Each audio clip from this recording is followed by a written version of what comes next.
Se alguém estiver controlando a sua mente agora, você saberia? Eu sou Carol Zócoli, comediante, mas hoje eu vou falar sério. Hoje eu vou falar sobre lavagem cerebral, ou como alguém pode programar a sua mente. O que o patriota do caminhão, a dona Fátima que defecou no escritório do Xandão, a sua tia que causa no grupo da família têm em comum? Todos sofreram lavagem cerebral.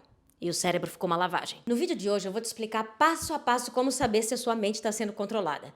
E eu sei disso porque eu já tive a minha mente controlada. Eu fui parte de uma seita por alguns anos, mas agora meu pensamento está descontrolado e eu tô estudando para saber como que foi que isso aconteceu comigo. Bom, primeira coisa, gente, não é tão óbvio assim você saber que você tá com o pensamento controlado, porque quem tá com o pensamento controlado acha que tá agindo por vontade própria, que tá tomando as suas escolhas livremente. Quem teve o pensamento controlado está isolado de outros tipos de ideia, de outros tipos de pensamento crítico, está isolado de outros pontos de vista, a pessoa está na bolha. E a pessoa literalmente não consegue ver que ela está sendo manipulada. Lavagem cerebral também pode ser chamado de influência indevida, ou seja, é quando alguém te influencia de uma maneira que você não gostaria de ser influenciado.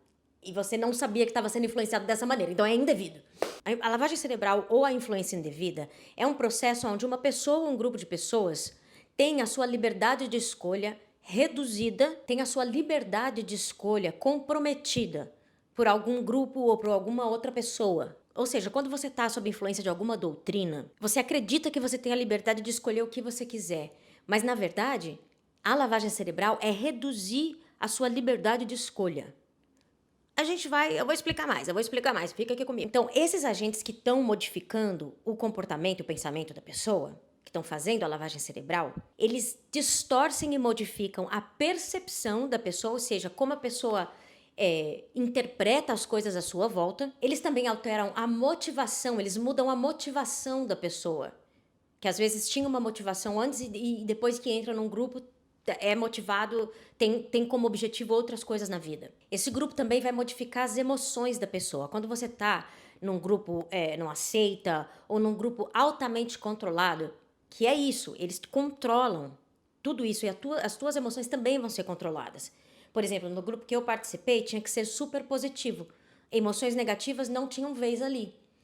E eu sou super pessimista, então era foda. Essa influência indevida também muda o jeito que a pessoa pensa. Então muda aquilo que a gente chama de cognição. O aparelho cognitivo é aquilo, a maneira que a gente entende as coisas e interpreta. Isso vai ser modificado também. Isso não é mágica, isso não é místico, é só um processo que envolve vários princípios da psicologia. A gente gosta de acreditar que a gente é livre, que todas as nossas decisões a gente mesmo que tomou, ninguém influenciou a gente quer, principalmente nessa nossa sociedade, onde, né, uma sociedade totalmente narcisista, onde o ego é o rei, mas a gente é muito influenciado pelo meio. Eu vou dar um exemplo para você. Por exemplo, vamos dizer que você está num quarto fechado, sem janela, e alguém te diz que está chovendo lá fora. Está chovendo o dia inteiro lá fora. E aí você decide, por esse motivo, ficar no quarto assistindo Netflix o dia inteiro. Você entende que a influência dessa pessoa mudou a decisão do seu dia. Você deixou de passar um dia ao ar livre porque você acreditou nessa pessoa que estava te influenciando? Nós somos feitos desse jeito. Nós somos feitos para influenciar um ao outro. Nós somos um animal social. Eu acredito que nós somos um primata social, como muitos macacos são. Não é que eu acredito, né? É a ciência que diz. Mas numa relação normal entre duas pessoas ou mais, você acredita que você está influenciando a pessoa também está te influenciando de uma maneira igual. E isso é muito importante para nós. Isso é algo inconsciente que está presente em todas as nossas relações. Eu vou falar um pouquinho mais sobre isso lá na frente. Mas a gente acredita nisso. Enquanto que em uma relação predatória, isso não está acontecendo. Numa relação predatória, você está acreditando que você está influenciando e recebendo influência, enquanto que o outro não está sendo influenciado por você. Muito pelo contrário, ele está te levando a acreditar na mentira que ele quer que você acredite. Ele está usando esses métodos psicológicos para levar você a acreditar numa mentira. Isso é uma ciência.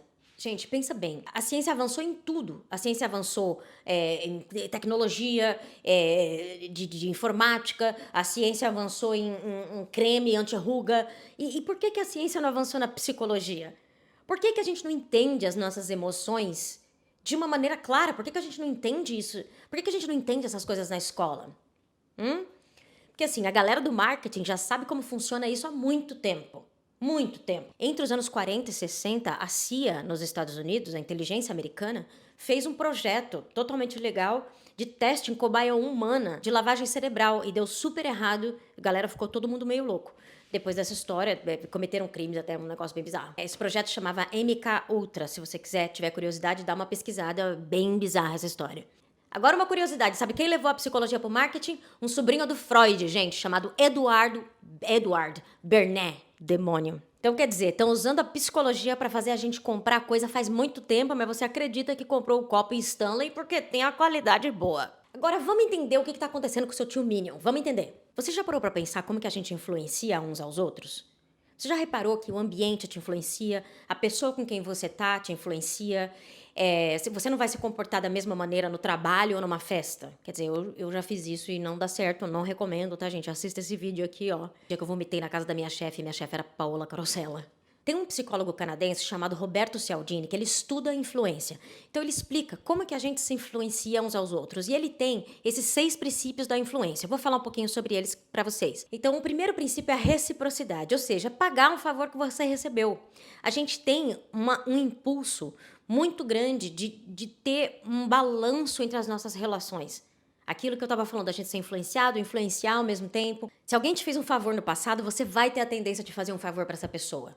Então, por exemplo, muita dessa galera que trabalha em coisa muita essa galera assim que trabalha com doação e tal, eles te dão um presente antes, sei lá, o Hare Krishna te dá um presente antes, te dá um incenso, e aí você se sente meio compelido a doar.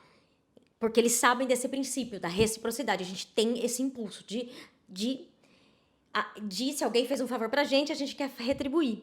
Um outro princípio é o compromisso e a consistência. A gente tem a tendência de ser consistente com a nossa imagem e identidade. Por exemplo, se eu me vejo como uma pessoa saudável, eu vou ter a tendência de fazer coisas saudáveis. Eu vou ter a tendência de escolher um restaurante de comida saudável. Eu vou ter a tendência de, nas férias, ir para um lugar saudável, sabe assim, de natureza. E vai mudar as minhas atitudes se eu me vejo dessa maneira. E aí os predadores, os narcisistas, os sociopatas, os psicopatas, eles usam essa nossa característica da seguinte maneira. Eles te convencem a fazer uma coisa pequena, que é meio fora da sua esfera de identidade ou de qualquer coisa, pequena. Por exemplo, fazem você sentar numa roda de violão para ouvir música ruim que o guru... Eu fiz isso, gente. Que o guru escreveu.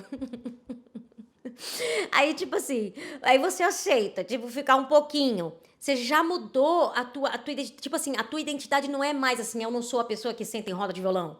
Entendeu? Aí, se você fez isso uma vez, a sua resistência já diminuiu para você fazer de novo. Aí, a pessoa vai sugerindo você fazendo outras coisas na direção do que ele quer. E quando você vê, você está se comportando e pensando da maneira como aquela pessoa, aquele predador gostaria. E devagar ele vai te sugerindo outras coisas nessa direção e de repente você já está se vendo como uma pessoa completamente diferente. Você está se vendo com uma identidade diferente. Um outro princípio da influência é a aprovação social. A gente tem a tendência de, assim, aquilo que todo mundo gosta, a gente vai gostar também. Sabe aquela coisa? Sabe aquela coisa do restaurante, se tá vazio, ninguém entra, se tá cheio, todo mundo quer ir pra ver como é que é? Porque a gente tem essa tendência a acreditar naquilo, os reviews, né? A gente tem a tendência a acreditar naquilo que todo mundo já aprovou. Como que um predador vai usar isso contra você? Por exemplo, numa seita, o cara vai ter um grupo de seguidores. Esse grupo de seguidores, se você tá no meio de uma maioria, vamos dizer, que tem 80% de seguidores do cara e 20% de não seguidores do cara numa aula, por exemplo. Essa maioria que concorda com ele cria uma aura de que aquilo é certo, entende? Que aquilo é normal. Um outro jeito de influenciar as pessoas é carisma, né? Óbvio. Se você gosta de alguém, você tem a tendência a deixá-la te influenciar mais, você tem a tendência de ouvir ela mais, de seguir o que ela faz mais, entendeu? Então, para um predador é muito fácil te agradar. Então, ele tem uns métodos de te agradar para que você veja ele como uma pessoa legal. E tem uma coisa curiosa sobre o carisma, que o carisma, ele não é universal. Por exemplo, o Bolsonaro é muito carismático. Para quem gosta dele, para algumas pessoas. Para mim, não é de jeito nenhum. Para mim, quando ele ganhou a eleição, eu achei bizarro.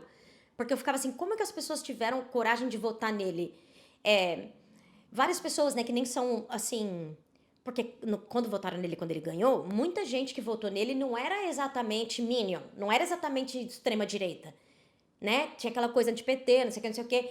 E eu ficava pensando, como? Mas é porque ele tem um carisma. Ele tem um carisma que pega em algumas pessoas. E é assim, né? Na comédia isso acontece muito, né, gente? Tem gente que, por exemplo, o seu comediante favorito, às vezes o teu namorado não gosta. Tipo, é muito subjetivo o carisma. Um outro método de influência é a autoridade. A gente, quando a gente vê uma pessoa assim, por exemplo, um médico com uma roupa de médico, isso já é uma autoridade. A pessoa que tá com uma roupa de médico no escritório de médico, que fala pra você tomar um remédio, você vai ter a tendência de ouvir. Você vai ouvir uma dica de saúde mais de alguém que tá com uma roupa de enfermeiro do que de alguém que é um marqueteiro, entendeu? A gente tem essa tendência de acreditar em autoridade. Por exemplo, as propagandas de pasta de dente. Os caras não colocam um dentista pra falar? Porque a autoridade, né? Então os predadores, eles vão também ter essa autoridade em alguma coisa. Que aí vai ser, ou eles conquistaram mesmo a autoridade em algo, ou eles vão construir esse castelo de cartas e parece que eles são uma grande autoridade, sabe? Então, por exemplo, no que acontece em seita, só o cara tá num palco, geralmente o cara já tá num palco, tá assim, isso já cria uma autoridade. E um outro princípio da influência é a escassez, que é tornar alguma coisa mais rara para aumentar o desejo sobre ela, para deixar essa coisa mais interessante, sabe? Por exemplo, vamos dizer um guru que é muito ocupado, ou um guru que não atende todo mundo. Aí, sabe, tipo, fica aquela coisa, nossa, consegui uma hora que esse cara é muito foda, sabe assim? Tipo, então cria uma aura essa escassez cria uma aura de importância, sabe? De desejo, de interessante, sabe? E isso, assim, no mercado em geral, né? Nas propagandas é aquela coisa do tipo, só tem 3, né? Quando a gente fala assim, gente, só tem 10 ingressos, compra logo. Eu me dou um pouquinho, às vezes eu falo, tipo, tem 15 ingressos, eu falo que tem 10. Tipo, só um pouquinho, tá, gente? E ó, isso não é mágico, isso não é místico. Isso é o jeito que a gente funciona. São princípios aplicados da psicologia. E aí você vai falar, Carol, então todo guru, todo predador, todo não sei o quê é psicólogo? Não, gente, é porque essas pessoas não têm empatia. Então, desde criança, elas aprendem a explorar os outros. Então, esses princípios aqui, elas já sabem de cor, né? Da outra vez, teve até gente que falou assim, Carol, do meu outro vídeo, né? O vídeo passado que eu falei sobre seita. Carol, você tá ensinando como montar uma seita. Eu falei, filha, eu não preciso ensinar. Eu não preciso ensinar. Esses caras já sabem. Eles nasceram sabendo. Nasceram sabendo não, mas tipo, desde criança eles praticam isso. É a gente que não sabe essas coisas. Tem tanta coisa pra falar sobre isso, eu vou continuar falando. Então se inscreve aqui no canal, se torna membro, manda um presentinho que eu gosto. Agora que a gente já sabe que a gente pode ser influenciado a mudar o jeito que a gente pensa e o jeito que a gente se comporta, eu vou te dizer como que você pode descobrir se a sua mente está sendo controlada agora. Primeiro passo se afasta do grupo ou da pessoa que você tá junto ou da situação aí que você tá. Fica offline, que muitas vezes hoje em dia esse negócio de lavagem cerebral, ele tá tão sofisticado que as pessoas não precisam nem fazer ao vivo mais, só online já gruda a pessoa. Então, fica fora offline. Fica offline por uma semana. É uma semana que você já vai pensar mais claro, que você vai sair daquela bolha e você já vai pensar mais claro. Você tem que fazer isso. E por que você precisa se separar do grupo? Porque o grupo, ele te isolou. Existem várias maneiras de isolar alguém, não precisa só trancar alguém num quarto. Por exemplo, se eu conto um segredo pra você, a gente tá isolado nesse segredo, entende? Então, esses predadores, eles têm que criar um isolamento. Por quê? Porque você tem que sair da realidade pra entrar na realidade deles. Então, por isso que o zap do seu tio Minion não para, não para. Então, porque a doutrinação tem que ser direta, é batendo, batendo. Eles isolam e doutrinam. Entendeu? Então, a primeira coisa que você tem que fazer é se retirar desse isolamento que te colocaram. Entende? O próximo passo é você estudar os modelos de controle autoritário. Tem um estudioso que começou com isso, ele estudou o Partido Comunista francês, não, Partido Comunista Chinês, como que eles faziam lavagem cerebral nos soldados americanos, isso lá na guerra. Então tem esse cara que chama Robert Lifton, tem a Margaret Singer e tem um cara também chamado Stephen Hassan, que ele tem esse Byte Model. O próximo passo é procure críticos e ex-membros do grupo. Por quê? Quando você tá no grupo e alguém sai, essa pessoa que saiu é demonizada pelo guru, pela pessoa, né? Enfim, Carla Zambelli tá demonizada pelo bolsonarismo, entendeu? Então você tem muito medo de se aproximar dessa pessoa, você não fala com essa pessoa. Então ouve ela, procura essa pessoa.